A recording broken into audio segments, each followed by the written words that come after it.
కేంద్ర ప్రభుత్వం నరేంద్ర మోదీ మాకు రాష్ట్రపతి అపాయింట్మెంట్ రాకుండా అడ్డుకుంటున్నారు. రేవంత్ రెడ్డి 5, 6, 7 తేదీల్లో తెలంగాణ ప్రభుత్వం మొత్తం ఢిల్లీకి వచ్చింది.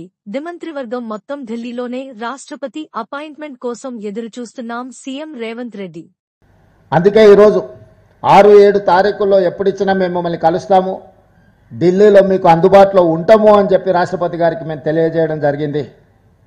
అందుకే ఇప్పటి వరకు నిన్న నిరసన కానీ దాదాపుగా 5, 6, 7 తారీఖుల్లో తెలంగాణ రాష్ట్రం మొత్తం కదిలి ఇక్కడికి వచ్చింది. ప్రజాప్రతినిధులు ప్రభుత్వం మొత్తం ఢిల్లీకే వచ్చింది. మంత్రివర్గం మొత్తం ఢిల్లీలోనే రాష్ట్రపతి గారి అపాయింట్మెంట్ కోసం ఎదురు చూస్తున్నాము.